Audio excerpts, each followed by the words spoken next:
Hey, everybody, and welcome to the Perfect Partner Podcast, a show for those of you who have not given up on love despite its challenges, where we have those conversations about topics that can really impact your relationship. I am your host, Erin F. Darton, and I am on a personal mission. I actually think it's my purpose to help people understand the purpose of or the importance of emotional intelligence in building and maintaining healthy relationships. I'm all about building healthy relationships. I want to make sure that you guys have the tools to build and maintain a healthy relationship. But we do know that when we enter into a relationship, of course, I think most of us hope that this is the person that we're going to be with forever.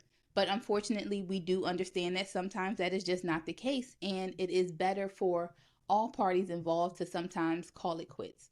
And even though that is not the goal, we do understand that it happens. And that doesn't mean that you are a failure. It's just sometimes a part of life. And when you have been with somebody for so long, whether it is you have been married or just in a long-term relationship and you have children, separating can be difficult. And there are a lot of things that go into effect, especially when you have children. And now you also have to plan for the children. And so today we are sitting down with family law attorney LaTerria Sherer, and we're going to talk about divorce and then the things that come after divorce, the co-parenting, the parenting plan, child custody, child support. We're going to talk about all of that. I'm so grateful to have her here. Again, I told you guys I'm blessed to have some really dope friends. This is another person that I am honored and I get the privilege of calling a friend. So thanks so much for joining us. I'll introduce you in a second.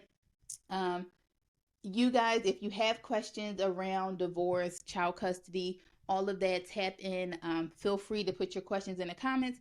If she can answer, she will. I will tell you now, she cannot give legal advice. She can answer general questions. And if you need some more specific advice, she will let you know how you can schedule a consultation with her at the end so that you can get the specific help that you need.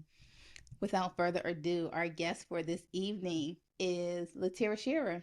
LaTerria is the managing partner of the Sherer Law Firm. She is an experienced attorney focusing on family law, personal injury, and millennial estate planning and real estate. She created the Sherer Law Firm to protect her clients' peace of mind and provide professional guidance while making their legal issues less stressful. LaTerria, thanks so much for joining us today. Thanks for having me. I forgot, you know, gotta What? grab my glass. Oh, Always. well, while she's grabbing hers, I'm drinking my wine. I couldn't come here without wine. I know what it's about. Thanks. What are you drinking today? A Tempered by Scott Kelly. I've never tried this brand before, but it's actually pretty good. And I am going back to my Italian roots. I am drinking a Chianti. So, my first question, when I am talking to people about their relationship, a topic that I seem to come across a lot, or an issue that I seem to come a lot across a lot, is about people playing double dutch in their relationship, or having one foot in, one foot out. And what I mean by that is when things get tough, whenever there's an argument, people wanting to retreat to, well, I'm just going to leave or I'm just going to get a divorce. And I always caution people about playing double dutch or, being so quick to leave when things go wrong, as it can create trust issues in your relationship. If every time something goes wrong, you are ready to bail or you're ready to quit, it can definitely create a mistrust for your partner because they're going to start to think, well, dag, every time something goes wrong, this person is ready to leave me. And so I always caution people about being so quick to leave or having one foot in, one foot out, however you want to call it, especially if you're married and, you're talking about divorce. I don't think divorce is something that should be said lightly, right? I don't think it's something that should be said out of anger. Um, it's a big deal, and I think divorce should only be considered in those extreme moments. And so my first question to you, LaTerria, is um, have you ever had a situation where people contact you for a divorce, but then I guess later change their mind because they feel like, oh, well, maybe, it's not time yet? All the time. Um, Sometimes I'm able to, just from the first call of them trying to schedule a consultation, I can sometimes hear it in their voice or like feel it at that moment. Um, because I am married, I too have kids, I know that marriage can be hard. And so I take a more like I'm a real person approach, you know, like I try to, let them know, I hear you, I get it, but are you sure you want to get a divorce? Because it sounds like you might need some therapy. And I've had times before somebody would call and be like, well, what should I do? I don't know. Something just happened yesterday. And I mean, I get it. I get you're frustrated. You have all these new emotions. You don't know what to do with them. But I'm not a therapist. So I Okay. can't tell you what to do with them either. But a lot of times I can tell them, I know you don't need to be here on my phone. And, I try to explain to them if it's something that you really want to do, we can. But I don't think it's best. And people really appreciate that because you know, I'm connecting with them on a personal level as a human being, not as somebody who's just trying to get their money. And then you also understand I could have easily told you, yeah, you need to get a divorce today and charged you whatever the retainer fee was. And then a month later, y'all go to therapy and you realize that's not what you want and you can't get your money back. So I really try to, talk to people in the very, very beginning, and make sure it's something that they want to do. I'd rather, I guess, lose the money on the front end because if you start going through your emotions throughout the process, it's just going to give me a headache and it's going to slow everything down. So, I prefer to be upfront and say it right, from the beginning. There are some people who can trick me Okay. and I thought they were ready. And then we get to drafting the documents and we get to reviewing stuff and they're like, oh, I don't know. Soon as you say I don't know, I'm like, okay, that's fine. This is your life. These are your decisions. I want you to know because there's nothing like doing all the work and getting to the final hearing and the judge asks those questions. Is there anything that we can do to repair your marriage? And somebody says yes. So, and the whole thing was just a waste of time. So, not that it upsets me at all, but you guys could have been doing something else. So, I mean, I definitely would prefer, I definitely prefer to tell them right off the bat, like, I'm not sure if this is what you should do. You should maybe talk to a therapist. Have you seen a therapist? I've referred people to therapy. I've referred people to life coaches. Um, there is now something I know a lot of people may not have heard of it. It's actually called a divorce coach. And so they help people through divorces. And Erin, aren't you doing that now? So yeah, so I don't like to use the word divorce coach because, like you said, it may not end up in divorce, and I think Mhm. divorce is so final. Yes, that is something that I've have helped people with. Like I've had a couple. She came to me and she was like, "Okay, we're going to come use your services, and then we want you to tell us if we should get a divorce." No, ma'am. You're not going to put that on me at all. Like you said, this is your life. Yes, you can go through my coaching program. We can have the coaching sessions. We can talk to and we can work through, what issues do you have in your relationships? Are these really deal breakers? Like, can these issues be resolved in any type of way? Are you guys willing to work on these things? And then I'll let you guys make the decision. Never am I ever, just like you would never tell them, I'm never ever going to tell somebody, oh, you guys need to get a divorce. Mhm. Even if I think you should and you guys decide that you're going to work on it, I'm going to be here to support you because it's not my life, it's not my relationship. I'm here to support you in your relationship, whatever you want that to look like. Even if you feel like this is toxic or I look, you can call me today and say you want to leave and we could talk about that. If you call me tomorrow and say you want to work on it, if you call me tomorrow and say you want to work on it, then we're going to work on it. Like I'm not going to tell you one way or the other which way you should go. Like I'm not going to tell you one way or the other. So yes, that is something that I help with. I help you figure out whether or not this is something that can be resolved, or if you guys even want to make it work. I know that you are not a therapist, and I know you recommend somebody to a therapist. Whether you really want this or not, right? Getting a divorce or separating from your partner is an emotional thing, right? And there's always going to be emotions there. But do you have any indications or any signs that this is really something that you want to do, even though you may still be sad about it, or something that you should do, or they are ready for it, right? Because I think we talked about this before. Divorce, like, you probably still love the person. There are going, even if you decide that this is something that you know you need to do, you're going to be sad about it. There are going to probably be some type of negative emotions that come along with it. But Mhm. just because those negative emotions are there, that doesn't necessarily mean that you shouldn't move forward with it. So, in your experience or what you've seen from people, are there signs that kind of let people know, like, yeah, definitely they need to move forward, even though they're sad, and some that's like, okay, no, now this is a sign that you guys need to go and work through it? Um, I think it really just depends because everybody is different. Mm-hmm.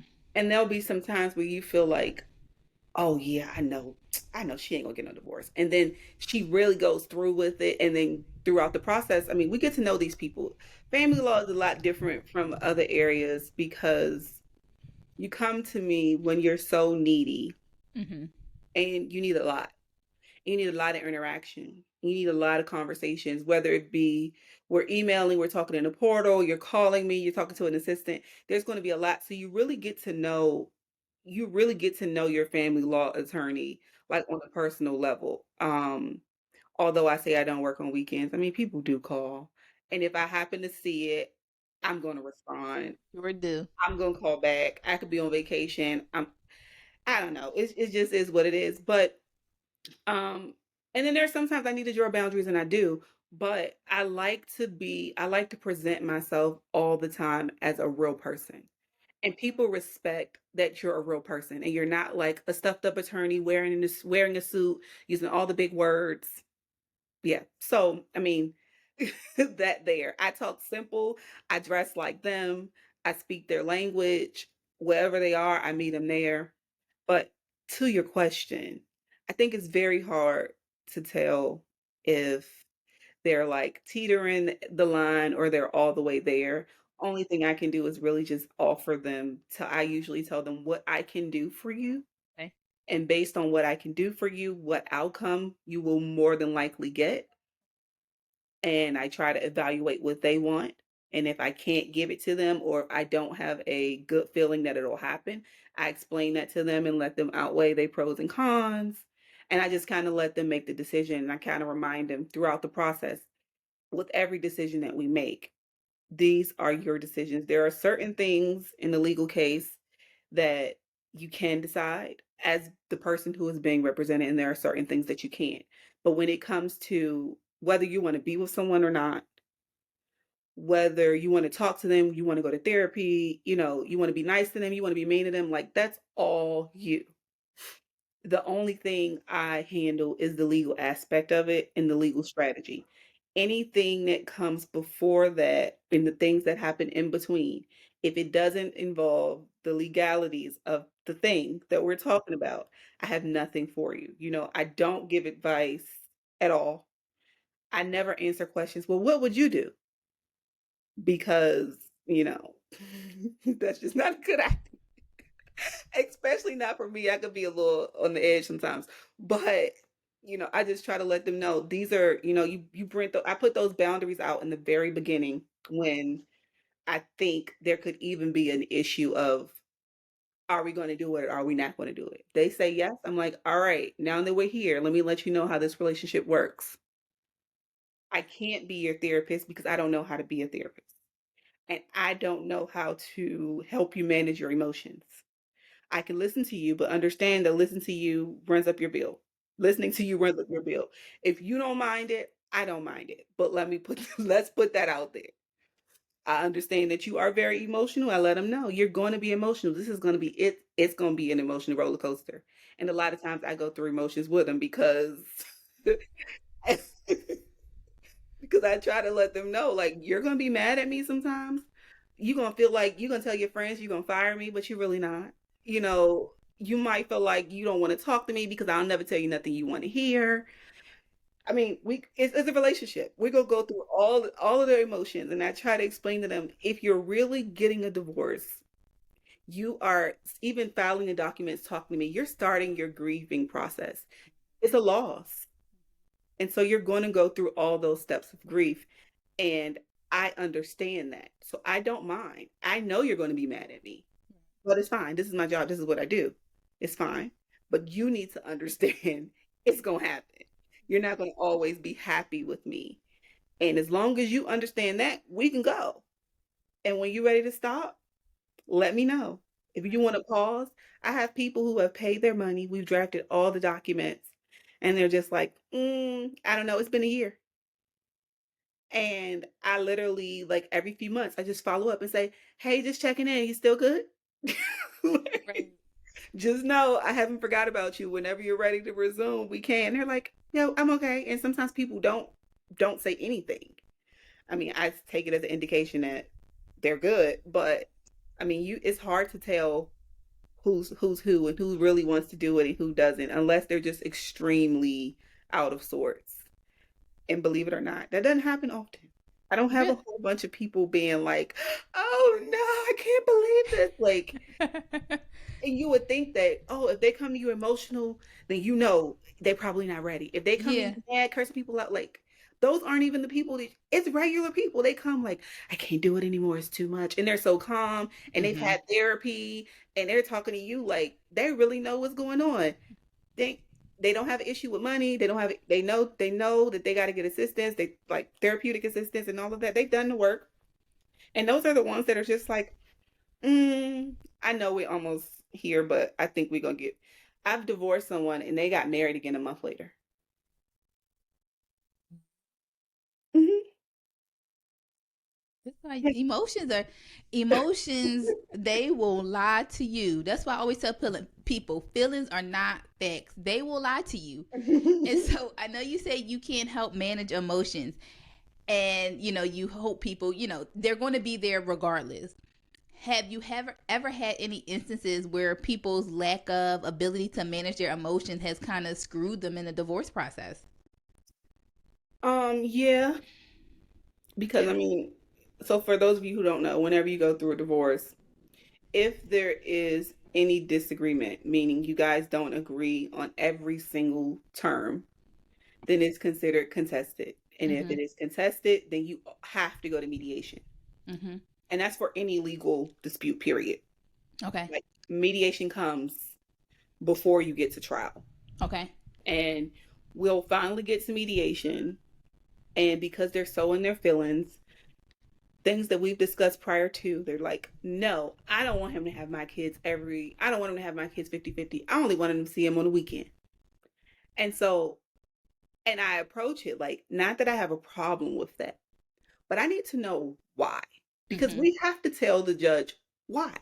Mm-hmm. I mean, and we're in mediation right now. It would help to tell them why too, because Right. it might assist with getting where you want to go. And they're just like, I just don't trust them. Well, duh. That's why we're here. That's why we're here. Right. I know you don't, but we have to have a reason why, or it's not going to work. Being a parent is a fundamental right, and we can't infringe on people's fundamental rights if they haven't done anything for those. Basically, you're taking it away from them just Mm. because you don't trust them. That don't make sense. So make it make sense. I want everybody to To be make it involved in make. their kids' life. Like it is just not. And when you have kids, every decision needs to be made for the best interest of the children. And a lot of times, people are just they're in their emotions. And they have literally cried to me 75 times about how tired they are. And they're doing everything by themselves and they need assistance. But then we get to mediation because they're in their feelings, because a new girlfriend or a new wife, sometimes it's not a divorce, sometimes it's just custody. Because a new girlfriend or a new wife is in the picture, they mad. So they're like, no, he's not going to see him. I don't want him to do this. Blah, blah, blah, blah, blah. I need child support. Child support should at least be X, Y, and Z amount. And then it's not. And it doesn't Mm. work the way they're creating all these scenarios and answers that are incorrect. And they're like, well, no, I'm just not getting an agreement.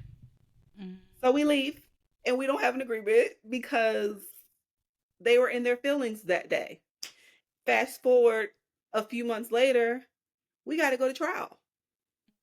And then it's like, well, I guess it's not really that serious. I guess he can do X, Y, and Z. I guess we can consider giving 50-50.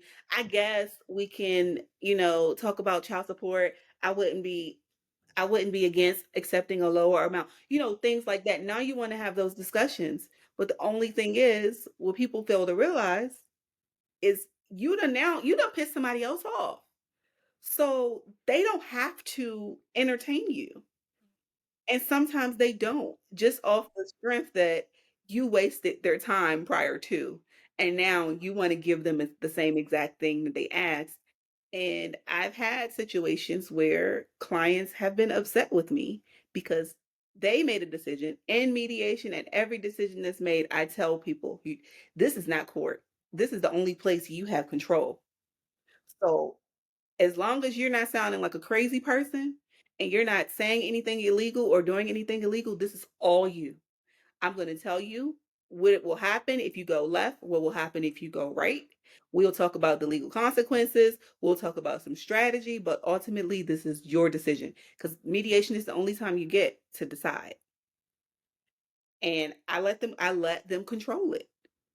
That's one thing I promise my clients. In mediation, you will have full control unless you just get out of control. But if their emotions are controlling them, that's great. Yeah, So, but yeah. Okay. We're going to come back to the custody and child support. So, in terms of divorce, so mediation is where you guys decide who gets what. It's so many questions. I feel like because there's just all these ideas that, right, marriage benefits women and not men, and women always end up better off than the men. So, my first question about this whole divorce and mediation: what is the stupid, well, I won't call it stupid, the most ridiculous thing you've seen people fight about in a divorce? pots and pans, About who was going to get to keep them? pots and pans, and not the good ones. Oh, did we lose her? Pots and pans? Pots and pans, and table settings that they got for a wedding gift. It's not like it's a family heirloom or anything. Just like spoons, silverware, forks, spoons, knives. Just because they don't want the other person to have them. I'm assuming it just sounds crazy, and I mean, you probably gonna ask this question, so I'm not gonna go into this too much. But you really got to make that's why you got to make sure when you're picking your attorney, you pick somebody that resonates with you. Because I'm gonna Okay. tell you right now, we're not gonna fight this lady over no dog horses. We just not. We're not gonna do it. I remember saying to a client a few years ago, like, why are you concerned about plates? It's just like, well, then I'm not gonna have anything.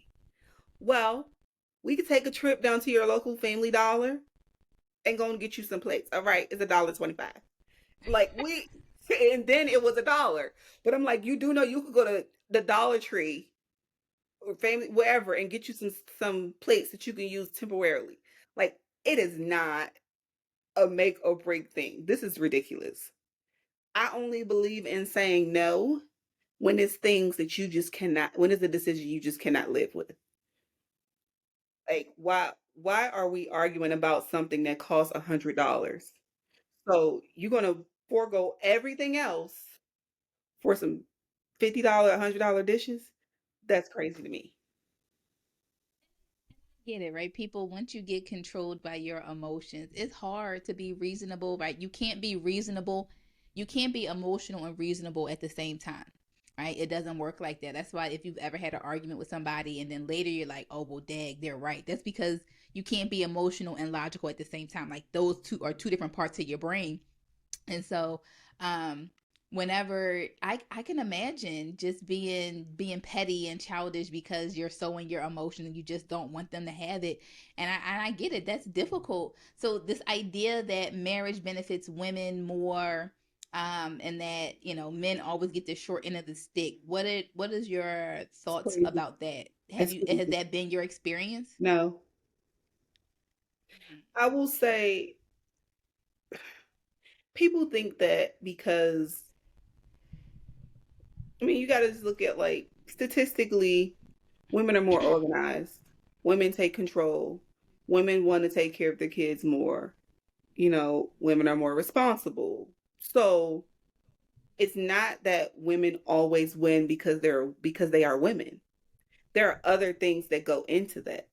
Okay. It's not just be I guarantee you the person that you know where the mom has 100% and the dad or mom has what 80% and dad only sees them every other weekend.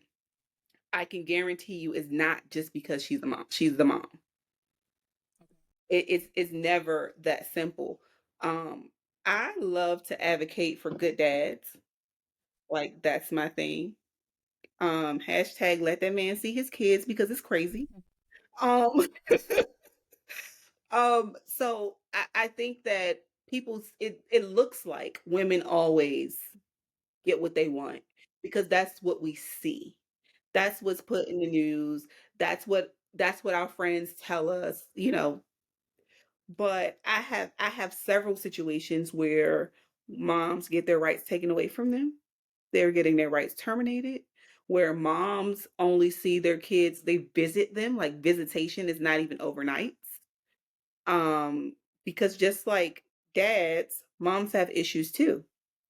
Now, don't blame the court because you don't have custody of your child when you were doing drugs and not protecting your child and not taking your child to school and not giving them baths and not feeding them and selling drugs and on the internet with guns in your hand. Like you can't blame anybody but yourself then. And I think when people say that, oh, they just gave her whatever she want. We forget the other details that matter. It wasn't just because she was a woman. Trust me. So now what about, okay, so I've seen men say this, uh that, right, there's no point in them getting married because if they get a divorce, right, the woman is taken, I mean, the women is going to get everything. They get the house, they get all the money and all of that. Let's leave the kids out of this for just a second. Just Hmm. in terms of the marital assets and what the man gets and what the woman gets. Like I've seen men nowadays say that there's no point in them getting married because marriage is only benefits a woman. Like if things go off, if things go wrong and they get a divorce or they separate, like the woman is going to get the majority of the stuff. Has that been your experience? No. Okay. Well, I mean, when you're married, unless you have a um, prenup or Mhm. postnup, Mhm. marital assets they are equitably distributed. And I Okay. mean, I don't want to. I have to say equitably because if I say evenly, that's not equitably. Does not mean evenly. Okay. Um, it's just equitable, which means it's fair. It makes sense, given the circumstances. Okay. Um, but a lot of women have money these days. So it's not like back in the day when women didn't have anything and the men made all the money and the men did all the work. It's not like that. Right. Most of my clients have more money than their husbands. So they're the ones who's usually concerned about is he going to take all my money? Mhm. Um, what I will say is it really doesn't matter if you are a man or a woman.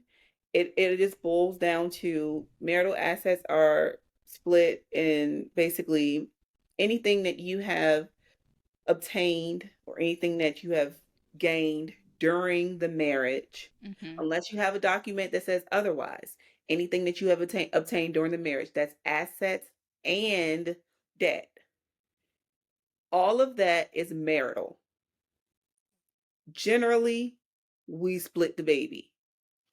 So if you have $300,000 in assets, but $400,000 in debt, well, now you and your husband or you and your wife, you guys are arguing over who's gonna pay this debt because that's all you got. Because you got to do the math. You got what? What did I say? $300,000 in assets. You got $400,000 in debt. Now you really got $100,000, but somebody got to pay That, all this debt. Like what's happening? And so then the debt that I bring into this, right? These student loans for this law degree that I don't even use, all this, right? All that I'm bringing into it. So if I get married and we get a divorce, this is mine. But if I go and buy a car after we get married, then we got to share that debt. yes, Child, I ain't gonna and never then get married. also the interest that your student loans gain during the time of the marriage. could also be We gotta used. split that. I Child, with mean, a all this lot of that I people, got, I don't know if I'm ever gonna find somebody. when we get That's to crazy. a lot of times, Okay, so if you're with someone and you guys are okay and you make it to the mediation point and you can have an agreement. There have been a lot of times when people will be like, well, I got student loan debt, you got student loan debt. Let everybody, we just gonna wash that, right? no, because mine gonna be more. I need to I need us to split it because I already know that mine is more. So let's split it. Let's put it together and split it so that you could take some of this that I got. And then also sometimes, a lot of times when people have vehicles, it's just like, well, I have a car and I owe You have money a on it. car. You have a car, you owe money on it. If we have each other's names on, let's refinance, take the names off. I'll take, because basically it's debt. I'm gonna take my Right. debt and you're gonna take yours. And Right. that kind of, it makes it a little bit easier when it comes down to it, right? Mm-hmm. Because you can't split a car in half. Right. That So makes sense. either a person is going to be, and more than if you owe on it, it's probably debt. So we're going to sell a car to get nothing. So we're splitting Yeah. nothing. It's kind of pointless.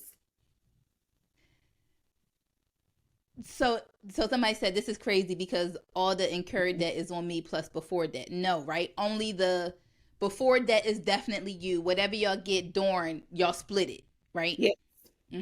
Okay. So last week's episode was about the effects of social media on relationships, and somebody commented saying that his ex-wife used things that he posted on social media in their divorce proceeding. So what, like, does that happen? Is that a good thing? Like, should you, like, how, I don't understand, like, what is it to be used against them? Like, I It don't get depends. it. It Okay. depends. So I will say this. It depends on what state you're in Mm-hmm. and it depends on what they're posting. Now, Okay. if we're married and you're saying you don't have a job and you don't have any money, so you can't pay alimony and you can't pay child support, and there's no way you can pay for whatever $30,000 worth of debt because you don't have anything, Mm-hmm. but you're on the internet at work. Or you are on the internet flashing money. Well, where'd you get that money from? So now we need to do an investigation as to how you get all this money.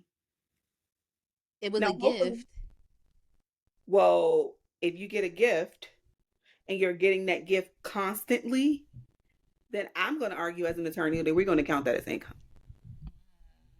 So when you look at bank statements, that's part of the process. So you got to look at bank statements and stuff throughout the process. Okay. And I mean, if somebody giving you money one time, like $100, $200, $300, whatever, fine. But if your mom is giving you $800 every month, That's for me. you're getting that money. You need to put that on your financial affidavit because that's going to be calculated. We That's got another question. crazy. Yeah, we're going, but that's the next topic because we're gonna get Okay. there. Okay, so let's wrap up divorce so we can move on to some other things. So last thing about divorce. Do you have any tips or suggestions if somebody is seriously considering a divorce? At what point do you feel like they need to contact you as an attorney? And are there things that you feel like they need to keep in mind either before or during the process, or anything like that? What advice would you give somebody contemplating a divorce? I think it's best, and I know it's hard, Mm-hmm. and it's hard to tell because you're going through a lot of emotions. But if you can figure it out, don't call an attorney until you're ready, until you've done the work. Because to do the work with your attorney present, it it doesn't, I'm not mad about it. Right. But what it does is it eats up your money and your time. So I'm going to be honest and I'm going to tell you, you probably need to handle X, Y, and Z first. Because if not, we're going to have to do it during the process and it's going to take a very long time. And so, what I would say is make sure your finances are together because that's going to be a factor if you're married. So, and I'm not saying make sure your finances are together like your bills are paid, not in that way, but make sure that you know what your finances are. How many credit cards do you have? Can you easily access the credit card statements because you're going to need that at some point? Can you easily access your pay stub, your 401k? Get all of your bank accounts together. I mean, right now we live in an age where everybody has several bank accounts. So, and sometimes they're online only, and sometimes it's hard to get statements, credit card statements and credit card statements and bank statements. Sometimes it can be complicated depending on who you bank with. So I would say just make sure that you have all your things together so that when because your attorney's going to ask you for a lot of documents, it's already going to be a stressful situation. And it makes it even harder on you. The fact that I have to, as you as a person going through a divorce, it's like, gosh, I have to process all of this. I have to talk to her. I don't know what she's talking about, even though she's speaking regular English. Like, I don't even know what she's talking about. I don't know what he over here talking about, getting on my nerves. Now she asking me for all these documents, all these bank statements, 401k. Then she wants to ask me how long did I have the 401k. And then we got married 10 years after the 401k started. 401k has been transferred 5 times. Now I need to find the company that owned my 401k at the date that we were married because I need to know how much my 401k was at the time of marriage and do the math about, the simple subtraction of how much it was then, how much it is now. Whatever that number is what marital asset is, right? So it can be very stressful. It's like buying a house. So if anybody who bought a house and you remember all those documents that you had to have, and it seems like they just keep asking you for stuff, is a never ending cycle. That's exactly how it is. And so if you don't have your mental right, if you're not ready, if you haven't prepared your mind for this step, it's going to be very stressful for you. Most people don't prepare themselves, but it is usually a very stressful process. If you don't have your documents, if you don't know where things is, it just makes it take longer. And then that adds additional stress because most people want to hurry up and be divorced. But divorce is like a hurry up and wait. That's really what it is. I can do everything that I'm supposed to do, but the courts still have guidelines and they still have processes and there's still deadlines and we have to wait 20 days from here and 45 days from here and then you got to wait for, depending on what state you're in, a case management conference, and then you got to get mediation, but mediation may not be for 6 months depending on everybody's availability. It's really like a hurry up and wait. So you'll feel like they keep asking me for stuff, but nothing is happening because we're hurrying up so that we can wait, basically. Um, I think that's something that I think that's very important. I think it's also important that when you choose your attorney, you want to make sure that you guys have something in common. Like you want to make sure that you are aligned with your attorney. So as for me, I'm very solution oriented. I am always going to say, if we can settle it, let's settle. Mhm. But there are some people who are what the legal world likes to call them bulldogs. I don't, and they want to fight about everything. Now, fighting about everything means you pay them more money. I don't know what their motivation is to fight about everything, but I'm You just just going said more but money. I'm just going to That's say what it it does is. cost more when you fight about everything. And so I will, if that's what you want to do, but that's not really my style and that's not really my preference. Mm-hmm. So you want to make sure that when you're picking somebody that you guys are aligned when it comes to things. I generally ask people questions, like how fast do you want to get this done? What are you looking for? What do you expect to happen? And then people get nervous and they don't want to talk. And I'm like, even if you think it sounds crazy, tell me what you expect. And then Right. I can tell you what I can do, what I can't do, and what I just won't do. Because there are certain things because I need to make sure I'm staying aligned with who I am Right. and I don't get lost in my career. There are certain things I just will never do. We're not playing with kids ever. If there's any abuse of a child, even if it might not be, but it could be, I'm reporting it. I'm never arguing for you to take more than 50% from a mother or a father if they haven't done anything and you can't prove it to me. You have nothing to show. But So go and ahead. I tell people that, literally, I tell people that in the very beginning so that they know exactly what type of attorney that they're working with. All attorneys don't take that approach though. So sometimes as the client or potential client, you need to be the one to ask the questions. Right. And I mean, I've had people ask me what religion I am. Okay. I don't mind sharing. I can see how when you're making a big decision, you're collaborating with me. It's a collaboration. So you want to make sure that we have the same legal beliefs. I mean, not legal, religious beliefs. I get it. Um, I don't know if I would ask that, but I've had people ask. So you want to, I think, make a list of the things that are important to you and ask those questions. Don't get in there just saying stuff that popped in your head because you're emotional and the stuff that popped in your head is useless probably. And you're not even going to remember what I'm saying anyway. So write the stuff down that you want to know and write down my responses and anything that comes up during the time. Instead of just speaking, take notes and then ask me those questions as well. I think that would be the best way to kind of like make sure you pick the right person and to prepare yourself before getting started. Okay. So okay, we're divorced or even separated, right? We're going to talk about having kids now and what that means when a relationship ends, whether it's a divorce or just two people that, had a child and are no longer together. And I think I never thought about this, right? I don't have children, I've never been married, but I recently had a consultation and the woman wanted help with her co-parent relationship. And I was like, I never thought about this, right? Her and her boyfriend, they were together for like a long time. And they broke up. Obviously, like you said, there are still some type of emotions there, good, bad, or indifferent. But now I have to know how to co parent with this person. And I think that that is extremely difficult. And I think we hear all the time about people using their child as a weapon because they're still so angry at the other person. And so I know you just mentioned like this might be something that you don't do, but have you ever come across a situation where your client is wanting to weaponize a child and trying to take away, custody or not, visitation rights from the other parent just because they're angry? And what do you do about that? Always, even though I don't purposefully take clients like that. And Okay. I do give them my spiel and I tell them what I can do, what I can't do and what I won't do. We have that conversation every time and sometimes several times with people. Um, but I mean, people fool you sometimes. And I mean, it is emotional. I can't even say they fooled me. They just had a change of heart because it's emotional. I first defer to the law. Okay.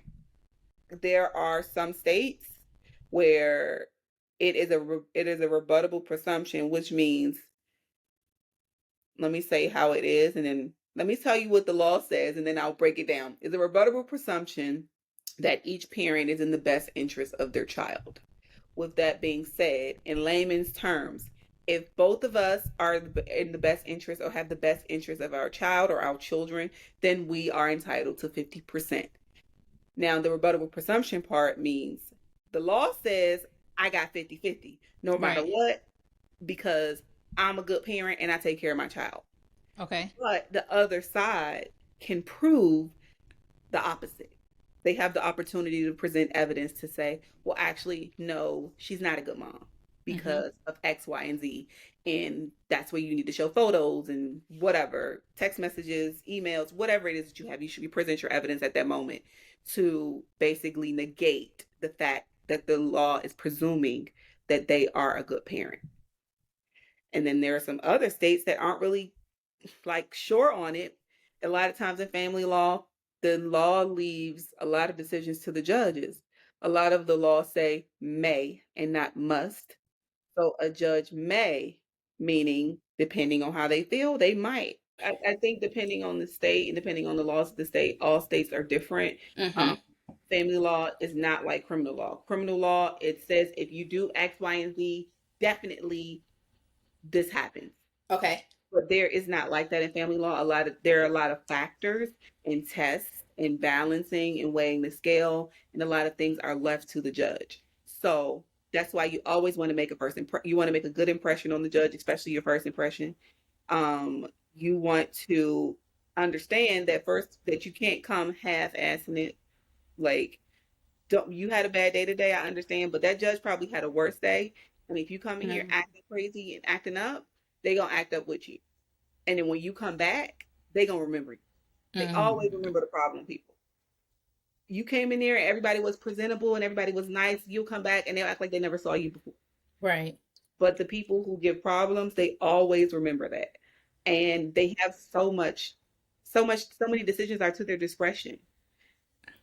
And it's hard sometimes, depending on what county you're in, what state you're in, for an attorney to say, definitely X, Y, and Z is going to happen. Because if that judge could have had a bad day, and if we 4 o'clock on a Friday, oh God, I don't know what he gonna say. I don't know what he gonna say, because I guarantee he's irritated that we're here. So, you Mm. know, it really just depends on the state, and it depends on the circumstances. So, okay, and this is again a thing. I don't know. I don't have kids. Um, but somebody said in the comments, I feel like courts favor moms. Is that really? I know you say that it's 50-50, or each parent has fundamental rights, but it doesn't seem that it plays out that way. I think sometimes I think sometimes we get in unfortunate situations Okay. because like I said, these judges have so much they can decide, like it's discretionary. Mm-hmm. So there are some judges who hate dads that smoke weed. Mm-hmm. And even though in some states it's legal, it's decriminalized, whatever the case may be, it don't matter. You get in there, as soon as they find out that you smoke weed, like it's a problem. Mm-hmm. Some judges hate men who don't have a job. So when they hear the story, like they're automatically siding with the With woman them. because you don't have no job, you're a deadbeat. I got a problem with that personally. They don't say that. Right. But if you've been as an attorney, you've been in front of them enough times, you can see how they handle certain situations. Some judges hate people who are on drugs. They're like, I'm not playing with this. Like, is a no. While other judges will be like, okay, we can give them a chance, tell them they have to do some type of therapy and get into a rehab. And if they do it within X amount of time, we can try to give them time back. It really just depends. I've never seen a decision, and not in my opinion anyway, and not from like my professional expertise. I don't think that decisions are only made because the person is a man or a woman. I think there are always other things that go into it. And I will say, when you are the person that has done something wrong, you never see Mm-hmm. why it's you. But I mean, dads sometimes, and I do represent a lot of dads, but I also have to tell them the truth. You haven't taken care of this child since the day the child was born. And now, because you got to pay child support, or you might have to pay child support, and your friends telling you that it's going to be $900 a month, Mm-hmm. now you want 50-50 custody. That's a problem for a lot of judges. Okay. It feels Will like motivated by the wrong thing. You Will don't. that affect the child support if they have custody of the kid more? Yes, it does. Oh, I didn't know that. So child support is determined by the amount of time that you spend with the child and how much money that you make. How much money you make and how much money Oh. the other person makes. So just for simple math purposes, you both together make $100,000. You make 80,000, she makes 20,000.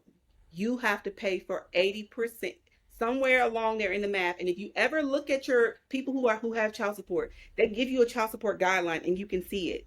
It's not just one person who's responsible, but the person that has to pay more basically pays the difference between you both. So Um. it'll look more so like mom pays $300 a month. It'll be in a column under her name, 300, and then dad will pay 900 per month. Well, mom not gonna give you 300, so you can give her money back. Like y'all not gonna Right. swap that way. They're just gonna do simple subtraction, and then you pay mom $600. And I think Mm. we need to get out of the headspace of, I don't want to give her money. But technically, your child support is the right of the child, not the right of the parents. And that child got to live somewhere, and that child got to eat food. And if you got a nerve to not want to have that child 50% of the time, but you don't want to pay child support, make it make sense. Because who's taking care of your child? The government? That's crazy. So, and not that, and I'm not against dads. I'm not against moms. I love when I can get a good dad. But but I am going to tell you when you're being unreasonable. Like, So, okay, but what about those situations where, because I think that there are those, I guess it'll be the custodial parent, that one that actually receives the child support. I think that there are, or there might be situations where, right, they aren't using the funds for the child, or maybe they quit their job to show that, well, I can't take care of the child, I need more money from you. Like, so in those situations, and I'm saying, let's say it's legitimately a misappropriation of funds, they aren't doing what they're supposed to do with the funds, or they quit their job so they don't, so that they can get more child support. Like, what do you recommend somebody do in that situation? Like, how do they prove it? Or, because I feel like if I were to go to court and say, yeah, my baby father, he doesn't use the money the way I said, nobody's going to believe me. So how, like, what would I do? How do I go to court and show that, yeah, she used it on her weave instead of my child, or, all of that? So there's two parts to this, right? Okay. And I tell people this all the time, and they don't like it, but you pay what the court told you to pay. It doesn't matter what's happening with the money. It doesn't.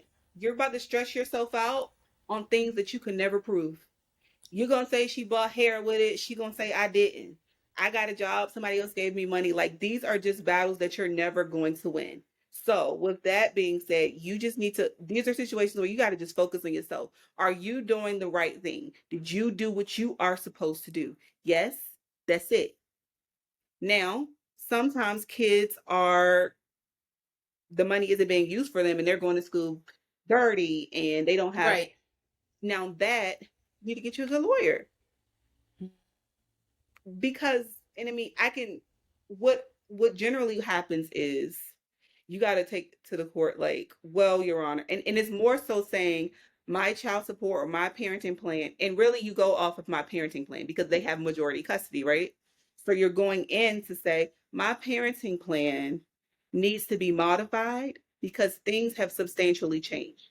When we were Okay. here before and she got majority time, she was supposedly taking care of her, feeding her, doing all the providing all the things that she needs. Well, since then, I have been paying child support and she has not been doing that. So, with that being said, she does not need to have majority time because she isn't doing things that's in the best interest of the child. And as evidence, you use what you have seen: the child not being clean, the child not going to school, whatever it is that you have. Now, with the custody being changed, child support is going to change, it's automatically triggered. That's the way you go about that. When it comes to people just randomly quitting their jobs, I think that's Mm-hmm. also something like sometimes you can handle things on your own. If you're smart enough, you can read, you can figure it out. Mm-hmm. I definitely think you need an attorney because states will impose like the income that they could make if Okay. they have never had it. So how it will work is, for instance, even people who are in jail pay child support based on minimum wage. It is imputed income. Because if you have a child, it is your responsibility to care for that child. Now, it don't matter that you don't got no job, you still got to take care of your child, so you got to find the money from somewhere. All right, So, so we could use me as an example, right? I used to practice full time. Let's mhm. say I had a child and I quit my job, right? I quit being an attorney full time. I'm a full time entrepreneur now. Clearly, my income, I don't have that income anymore. So, what would they like if I had a child and my son's father or my child's father, was trying to get child support from me, but I no longer had that attorney income? Like, what would happen? Income would be Like, imputed. I don't have it. What are Your they like? What are they going to do? your I'm a, income would be imputed at the money that you could make if you were employed, reasonably employed. I don't have that income no more. But you got a child, so now you got to pick. Do you want to be an entrepreneur and not have no money and not be able to take care of your child? Or are you going to go and get a job because you have the capability, you have the skills, you've had a job before where you've made, some people, they have jobs where they make $200,000 and now they make $80,000. Well, yeah, that's a problem for mom. Like, what's happening? Or it's a problem for dad. I was stressed out. I was miserable. You better unstress yourself. That's wow. That's So crazy. income could be imputed to you if it is proven that you have the capability, you have the wherewithal, the degree, whatever it is, you have it. And if you were to apply yourself, you could find a job making X, Y, and Z amount of money. Wow. Now, if you're just a person who's never had a job or you're in jail, so to speak, well, they just impute minimum wage. Okay. but you probably still gonna have to pay. Okay, so now what if, all right, I get it. I'm responsible for my child. There are the guidelines that say it takes this amount of money to raise a child, and we have to split it based on whatever our income. Now, what if, right, let's say I was paying for some time and I honestly just lost my job and I just really don't have it right now, right? Like, what happens then? I get it. My child still needs to be provided for, but I genuinely don't have it. This is not a situation where I don't want to provide for I literally don't have it. Like, what would happen then? It's always your responsibility to report to the court any change. Okay. Obviously, if I'm the one receiving the money from you, I'm not going to be jumping up and down and say, "Oh, hey, she don't got no money no more. He don't have no more money. Can you lower his child support?" No, that will be up to you. That's then a modification will be triggered. You need to file a petition to modify your child support. Okay. And the reason being would be that you don't make the money that you used to make. Then you have Okay. to provide your financials, do a financial affidavit, and all of that. But you shouldn't have any problems. Okay. Okay. That makes sense. So, okay, so we talking about child support. Let's talk about like parenting plans. We separate, me and my boyfriend, my husband, whomever it is. Let's say it's just my boyfriend. We weren't married. We separate. We have a child. Is it required for us to go to an attorney or to the court and have a parenting plan, or are there situations where we can just kind of figure it out on our own? You went out. Is it required for what? For us to go to court and get a parenting plan, or can we figure it out on our own? Or like, when is a parenting plan, I guess, a good idea if it's not required? It is never required. If you Okay. file, if you request child support through the Department of Revenue or your child support office, depending on what they call it in your state, then they will say that you have to do a parenting plan. It's real simple. It's written. It's not as detailed really, but Okay. they can come up with the guidelines. But Okay. if you do not get a parenting plan, then technically you both have the same rights to the child. Okay. It's both of you all's child. There's no question as to who's the father, who's the mother. Like we know. Mm-hmm. So, for instance, if mom goes to the school, picks the child up, take her to California, and decides to move there, well, she isn't doing anything wrong. Oh. She has the same rights as you, and she can get up and go whenever she wants, and there is nothing that stops her from doing that. Oh. And so, even though a parenting plan is not required, Mm-hmm. I always try to tell people, and young people, they frown their faces up at it like, no, that's too much. I don't want to get the courts involved. But all Right. it does is takes for one argument, Mm-hmm. and there is nothing that you guys can default to in case you're not getting along. Mm-hmm. And so if you're getting along and everything's going well, the court isn't going to say you need to follow this agreement to the T. But you want to have that agreement as a backup plan. Like, what if things go left? Mm-hmm. What if we don't get along like we have been? What if somebody gets on drugs? You want to have something that's going to be protecting your child. It's not really about you and that you don't feel like going through it. But at the end of the day, it's about your child. Your child needs, you guys need guidance on how you're supposed to care for that child. And so, are we allowed to agree what this parenting plan is going to be? Or like, who does the court say is going to be like, or is it that we start at 50-50 and we move the needle based on, or if we agree that I'm only going to do 1 week in a month and he got the rest of the time because I'm outside? I think that, well, I was looking at something about to answer a question. But so as to what you said, you can have an agreement. Yes. Okay. You can have an agreement. You both can go to the court. You can do a joint parenting plan. Yes. Mm-hmm. If not, you file your petition. They have to file a response. You go to mediation. You guys can come to a happy medium at mediation. Okay. Um, if you guys can't agree by yourselves, you can't agree in mediation, then the courts are going to decide what you need to do based on the evidence that you present. Okay. I saw that someone said, isn't the other parent required to agree to the move if they have visitation? Yeah, if you have visitation, because if you have visitation, you should have a parenting plan. And the Mm-hmm. parenting plan says that We'll say. depending on what state you're in, it will say one parent can't move X, Y, and Z miles away Mm-hmm. from where they currently are living right now. Okay. So some states it's like 50 miles. So you can't move more than 50 miles without special permission.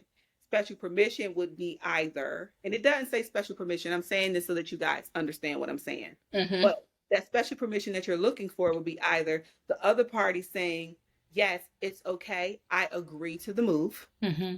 At that point, you then come up with a long distance parenting plans because you Okay. guys are living up the street from each other. So you can't do every other weekend. So you need to come up with a long distance parenting plan so that the other parent can still be involved in the child's life. Or you would have to go back before the court and file. You got to file for it. You got to ask for it. I mean, and at that point is a modification. And the other parent, if they ain't agreeing to it, you're gonna have a uphill battle. Mm-hmm.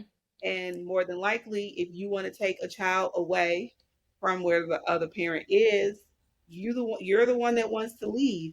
Mm-hmm. Like you got to file a motion to relocate. You're the one that wants to relocate or petition to relocate. You're the one that wants to relocate. So you leave the child with the mama or the daddy and you can go ahead and relocate. Because Now, why is it here?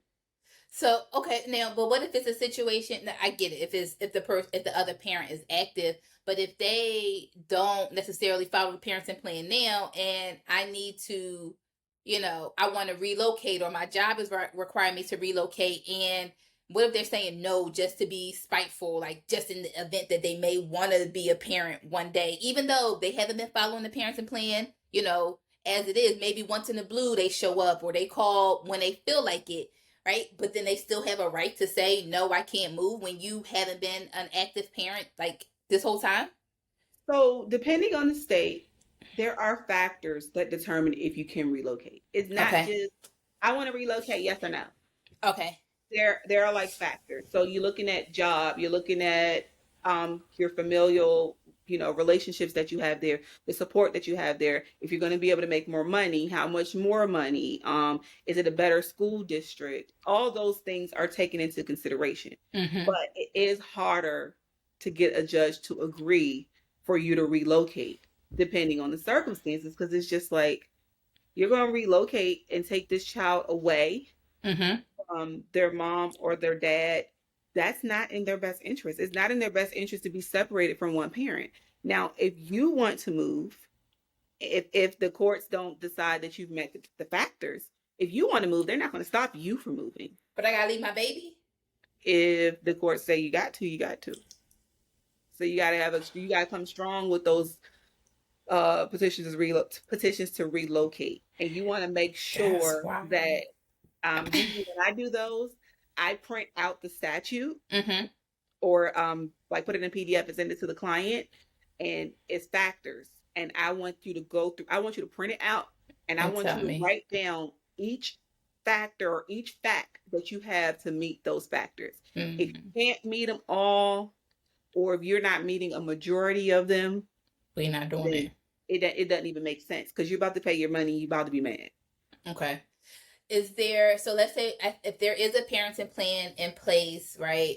Um, I don't know, every other weekend, or we do a 3-4 day, I don't know how many days in a week, 7. So maybe it's a 3-4 day split.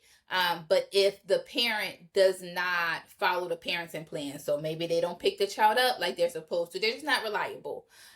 Is there anything that I can do to, I guess, enforce the parenting plan or to make them come get this child? Because I'm tired.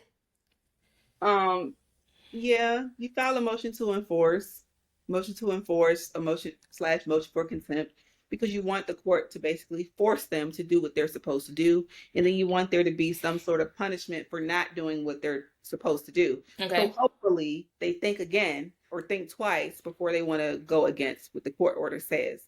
What I will say though is motions to enforce, you get those orders. Any order from a court is just paper. So if you're dealing with someone who doesn't respect authority and who won't listen to a judge, more than likely you're going to be filing this stuff. You're going to be filing it and they still going to not be doing what they're supposed to do. And if unfortunately this is the result of you making a decision to have a baby by the wrong person, and it's just it's going to be something that's going to be an uphill battle. You're going to be dealing with that. Going to be so many motions to enforce. Now, what I will say is, after a certain amount of times of doing it, my magic number is 3. After I do anything 3 times, we're gonna go ahead and modify that. So I will file a petition to modify based on the fact that they have not been keeping up their, side of the agreement. Mm-hmm. We have followed the court procedure, filed motions to enforce. They are directly in contempt. They aren't listening to the judge. It is what it is. Like at this point, there is no other option but to modify the parenting plan so that one, you get your child some normalcy. You don't want to have your child waiting on the step for dad to come or for mom to Right. come and nobody ever shows up. Mm-hmm. And also, if you're going to be having this child and mom or dad, they ain't coming, well, they need to pay some more child support because the child's got to get taken care of 100% of the time now by you. So you need to be compensated for that, or your child needs to be compensated Okay. for that. Is there any way, right? So let's say we have a parenting plan in place, the other co-parent, doesn't show up, they're not consistent or whatever, like you just said, and I really don't want my child to be sitting on the step waiting for their other parent. Now, yes, I understand modifying so the child can receive more support, but I can understand being in a situation where I don't really want to modify it, just in any event, in a slight chance the other parent may show up one day, right? Like, I don't want to close that window or close that opportunity because I never want them to go and say, oh, well, they modified it. I don't have the chance to, even though they weren't exercising it before, right? I could see being in that situation and saying, I don't want to be the reason. I don't want them to use me as the reason as to why they don't see their child. So is there a way to, I guess, maybe let the court know that they haven't been following it, ask for more support, but still leave them the option to be a part of their child's life? In situations like that, I think that it is best that you have an attorney because it gets really complicated. Okay. And so, when I've had situations like that with dads who, of course, people use reasons like, oh, I have a job, my work doesn't allow me to be able to do this. Well, now in our parenting plan, I've recently done one. We have 3 different plans. So if dad sees him more than or less than 50 days in a year, then then mom is going to get this amount. And then you say dad has the option to see the child 3 times per week as long as he schedules 7 days within the week. So you can have 3 overnights in a week, but he can't keep up with no schedule. So giving him a schedule is not going to work for him. Right. So you got 3 days a week, and that is what, 12 days per month that you can see the child. You can see the child 12 days per month. So you need to send mom an email 14 days or a message 14 days before starting the new month to let her know what days and times you are going to see the child.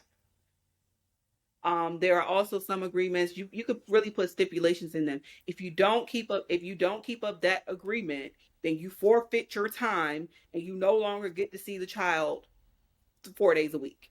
Mm-hmm. It then goes to every other weekend. I mean, there's so many ways that you can do it. The courts don't really get creative. Okay. Judges really do like simple stuff. But if you have an attorney, like the last time I went to court and I had a parenting plan with 3 different options, the dad said he was working out of the country. So we had an option for if he worked in the U.S., just in the U.S., but not in the state of Florida. We had an option for if he works in the state of Florida. We had an option for if he works out of the country. What happens with time sharing and what happens with child support. Wow. And then the judge said, that's really creative. I could never do that even if I wanted to, but it makes sense. And then it also keeps people out of the court. Right. Because now your parenting plan is addressing all the maybes and things that could happen. Mm-hmm. Now it takes more time, probably costs a little bit more money, but if you have people that are in different circumstances and it's not just regular everyday thing, because there are some people who work out of the country. Mm-hmm. There are some people who travel for work. So a standard every other week, every other weekend, 2-2-3 schedule, 2-2, whatever the schedule it is, that doesn't work for everybody. Mm-hmm. So you want to I like to pre-build the options so that when the schedule changes, if it changes, you have something else to go from. And you don't have to call me again, pay another retainer, go back to the court, get another decision. It kind of just makes it a little easier for everyone. But if you're concerned about how you're making dad feel, or how the kids are going to feel, I get it. But that's just something, if they're that type of person that's going to say, it's because of you I didn't get to see my child, even when they get to see him, they're going to blame you for something. Right. And that's just unfortunately something that you're going to have to deal with as a parent, and know that this is what you're going to have to deal with at least till they're 18. And when the child is of age, I mean, you would know your child when they're mature enough and they're able to understand, you know, as a parent, you just have to explain to them, like, this is why this happened. And Mm-hmm. I was a single mom. And a lot of times, some single moms don't have enough money and Right. they can't just let dad do whatever he wants to do because they need help. Mm-hmm. And hopefully your child understands that. I think also when both parents aren't prevalent in the child's life, I think it is important that the child has some sort of therapy. Just, and not saying your child has problems, but just But it somebody might. to outside of you, Mm-hmm. and then also someone who can break it down to them, like, it's not your fault. Mm-hmm. No one is doing anything directly to Mm-hmm. you. These are just adults who can't figure it out, and unfortunately, this is what happens. Yeah. And I think when you were saying that, it made me think about somebody that a woman that I was having a conversation with. She is a single mother. Her child's father, he's not active. Shows up like on birthdays and Christmas. Of course, the child still in love with their dad. And that could definitely be hurtful, right? I'm here busting my behind for you day in and day out. And then the other parent gets to show up twice a year and you're like so in love. And I get it. That hurts.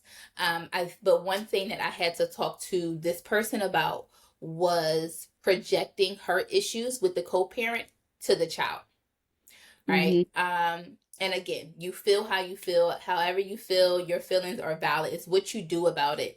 And I think that she was not over her and the dad not being together, right? She had this idea that they were going to be the perfect family, and she's religious, so she believed in marriage and God, and having a family and not really wanting to have a child out of wedlock. And I get it, all of those things can be disappointing if that is your story and you didn't plan on it to be. Totally understand. But I believe that, right, what matters is what you do from here. And the conversation that I had to have with her, everything that the child did or maybe misbehaved, she put it on the dad. Oh, he misbehaving because of X, Y, and Z. Or he's doing this because the dad is not there. And I had to have an honest and a difficult conversation with her that I'm not sure that that is why he's behaving that way. Because Mm-hmm. whenever the dad comes around, he lights up. He's with he's all over it. And I said, I just want you to make sure that you are not projecting, right? Yes, you're upset that the dad is not around, which is totally okay, but don't make it an issue for the child if it's not. Right. And we Right. had to have that. And it was a difficult conversation. I tried to have it as, be as gentle as I could, but I felt like she was creating an issue for her child that was not there because of her own emotions. And it's difficult, right? When somebody turns out to be not the person you wanted them to be, you expected them to be. Maybe they changed. Maybe you just didn't recognize, who they were. Maybe they lied about having other children, right? Like there's various reasons that we end up in situations that we didn't plan on it. But I caution you a lot to just be careful about how much of your emotions you share with your child in terms of how it can affect their relationship with their parent. Right. I think you should, if possible, as long as it's not like a safety issue, right, leave that door open. And I don't think that you should poison, so to speak, right, your child's idea about their co-parent. And I get it. It's definitely hard. It's difficult because you're angry, you're frustrated, you're disappointed, you're upset. But I think that those can have long-term effects on the child that you're not aware of. And I think sometimes as parents, we don't, or not we, because I'm not a parent, but I've had conversations with, with children and with parents that they don't realize the effect they had on their child until the child is a grown and they have their own issues. And it's like, well, dang, that stems from my mom always talking like this about my co-parent. Or my mom always saying, you know what I mean, saying this or telling me I'm just like my father, but then you badmouth my dad. So that means that's how you feel about me. Right. So, you know Exactly. what I mean? Like, so I think parenting is it's difficult. I get it. I have a guest coming in a couple of weeks and we're going to talk about the parent and child dynamic and how to make sure you're raising kids to be, pretty much emotionally intelligent and competent. So she's coming in a couple of weeks. But it's a very difficult topic. It's a very difficult conversation, especially when you have to have you have your own emotions about just life in general. Even if it's not just about the co-parent, you have your own stuff going on, and you still have to show up as a parent and to be a parent that is supportive of your child, a parent that your child doesn't have to heal from. That's huge. So I feel like so many of us, especially I feel like our generation is like kind of the first to really be into therapy and setting boundaries and all of that. But there's a lot of healing that we've had to do from our parents and our caregivers. And I think we really desperately want to be the types of parents that our child doesn't have to heal from, but it's still difficult, right? When you're still sad, when you wake up depressed, but you still got to wake up and be a parent. And that is, I commend the moms. Like I text, like I have shifted into a caregiver role for my parents, and I text my friends like, yo, this is difficult, right? I don't have any children, and I'm like, y'all moms, y'all superheroes. I text Tara that the other day like, yo, you are a superhero, because I was frustrated with taking care of my parents and trying to work and do this. I had to text her like, hands down, for working and being a mom. Like, I commend moms so much. Like, it is hard being a parent. Like, I don't know that I want to have children because they're hard, right?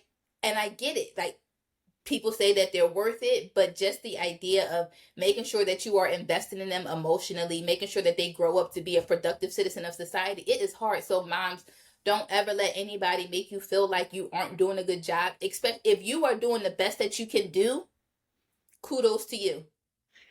Yeah, definitely. I agree with you. I think the key, to being your best parent, being the best parent that you can be throughout a divorce, through a custody battle, you gotta make sure that you're making decisions for that child, Mm-hmm. because it's obvious that you don't like him. Mm-hmm. Or you don't like her. It's obvious that you guys don't. It's obvious that you have trust issues. Duh, we wouldn't be here. Mm-hmm. But you got to take yourself out of it when it comes to fostering a relationship with that other parent, especially if they haven't done. I have so many people, they'll say, yeah, I don't think he's going to do anything to her. So what are you doing? Like, I know he loves her, like I know he wouldn't do anything. Like, oh no, it's not that serious. Because soon as they say I don't trust him, I'm like, well, do we need to call CPS? Right. Because what do you mean you don't trust him? For you not to trust either, whether it's a mom or dad, because dad say it too. If you don't trust mom with their child or dad with their child, to me in my head, something goes off. What's happening? What's It wrong? must be serious. Don't you dare tell me because one time you saw them walking down the street and he wasn't holding his hand. That's what a mom told me before. Wasn't holding his hand. He wasn't holding his hand. Oh. And so and so you just want to make sure that you're making sense and you're making decisions for your child and not for you. That's when you really got to take yourself out of. Mm-hmm. That really is. Him not paying child support does not mean that he does not need to see his child. Those things are not in the same. They ain't even in the same sentence. It's not in the same conversation. It doesn't matter. He Mm-hmm. cannot pay child support a day in his life. He's still entitled to time with his kid. I know it's hard. I know it Mm-hmm. is, but Mm-hmm. you just got to do it. And also, and this is more so for moms, when you can't do it, you can't do it. When you need help, you need help. That's it. Ask for it. Don't feel like it does not make you look like a better mom because you're stressed and can barely pay your bills. It doesn't. It doesn't make you look better. It doesn't make the child feel better because you're not going to ask for child support because I don't need a man for nothing. That sounds crazy. Like, ask for the help, get the help. If it's not, I know a lot of times people get divorced and it's just not like moms, like we're just not good. Like, you're just not well. I will be one of those people. I can speak from experiences. I know that I will not from past experiences. I will not be well if I'm getting a divorce. It will probably not be in my kids' best interest to be with me 100% of the time. Maybe not even majority. And those are sometimes those are and it I say it all the time, like, I don't want them kids up, go to your daddy house. I say it jokingly, But but honestly, like, what are you gonna be doing? Crying all day trying to take care of the kids? Let them go to their daddy house and get yourself together. Because what they're gonna remember, when we were kids, mom was always mad. She was always crying. She always was in bed. She never took us anywhere. But you were going through something, and how you gonna heal? You can't do it. You can't do it. And it's okay to say, I'm the parent that only needs every other weekend and 2 weekdays. Like, that's all I can do right now. And it does, nobody looks at you and feel and says, oh, that's a bad mom. I promise.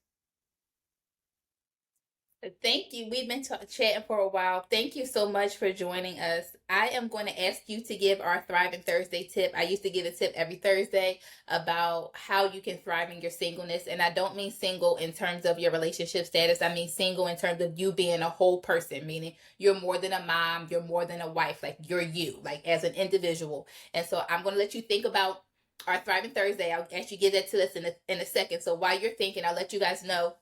Next week on the Perfect Partner podcast, we are talking about dating apps. Do they work? I know that a lot of us are hesitant to try dating apps. We prefer in-person interactions, but I am sitting down with Nasa Shelley, who is the CEO of Carpe Diem. This is the latest dating app where you don't sit and swipe. You work with a matchmaker, and a matchmaker is the person that comes and, kind of presents people to you. So next week we are sitting down. We're talking all about dating apps. Do they work? You can get your questions answered. Maybe try out Carpe Diem if that's something that you're open to. But that'll be next week. I hope that you guys continue to join us on this journey in the Perfect Partner podcast, especially this community. This community is all about a safe space, right? I don't believe in giving relationship advice. I believe in helping people figure out what is best for them to do, right? I don't want you to have to come to me every time you have an issue, right? I don't want you to be one of these people on social media and these Facebook groups asking, what do I do here? And people, I see these comments all the time. I'm in a lot of Facebook groups, some about relationships, some not so much. And even just today, somebody commented like, oh, he did this. What does this mean? And so many people were commenting. I'm like, you don't know that man. You don't know what that means. Right? And all these people get ready to lead you astray. And so I don't believe in doing that, right? I want to give you the tools, give you the confidence to know that you are making the best decision for you. So that's what I am all about. Healthy relationships, being emotionally intelligent. Today we've been talking about how to make sure that you are being emotionally intelligent through the divorce process, through the custody process, through child support process, so that you are making the best decision for not just you, but also your child, and knowing how to kind of manage your own emotions because your child is going to be affected by that. We were joined today by attorney LaTerria Sherer. So give us our Thriving Thursday and then let people know how they can schedule a consultation with you. I know that you handle cases in Florida, DC, and Maryland. So if you are in any of those, I'm sorry, go ahead. Let me not speak for you. Give the Thriving Thursday and then you can tell people where to find you. What I'm supposed to do with Thriving Thursdays? Give us a tip to thrive in our singleness. Oh, focus on you and always put you first. Mm-hmm. Because focus on you and always put you first. That's hard especially when you're a mom or a wife. You want to put everybody else before you. But if you're not taking care of you, and if you aren't putting you first, it's two parts. If you're not taking care of you, then how are you going to take care of somebody else? But also, if you're not taking care of you, why do I, as your mate, want to take care of you? If you're not putting yourself first, how are you telling other people that you need to be a priority? You don't even put yourself first. You don't even take care of yourself. Why do I need to do something for you that you can't even do for yourself? That was deep. I like that for me. And tell people if they need a consultation, if they need help with their parenting plan, maybe they need to modify, they need help with a child support order, divorce, how can they get in touch with you? Which states do you help with? All of that. Yeah, so I'm licensed in the state of Florida. I've been here for about 8 years. I'm newly licensed in DC. Maryland is pending. I believe yes, I'm newly licensed in DC. I have passed the Maryland bar. I'm waiting for them to send me my stuff. She just help you in Maryland too. Is what that means. So once that's done, I'll be able to take cases in Florida, DC, and Maryland. If you would like to book a consultation, you can go to the website, www.the, Sherer, Sherer, lawfirm.com. There's a spot on there that says consultation, and you can book a consultation.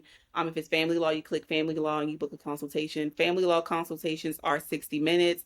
The consultation fee is $100 for family law cases. I call it a discovery call because I will come to you with things that you can use to move forward, even if you decide not to hire me to represent you. At least you leave with something. So you're paying for the advice that you're going to get during that call. And yeah, that's it. I think that's it. Oh, phone number 813-686-4395. You can email hello@the Law Firm if you would like to get assistance, someone to help you schedule a consultation, or if you need to know what type of consultation you need to schedule. Okay, I'll make sure all this is in the description. So $100 for the consultation for family law. She knows her stuff, y'all. She will definitely get you together. Yeah. Any last questions before we go? Let me see what y'all talking about.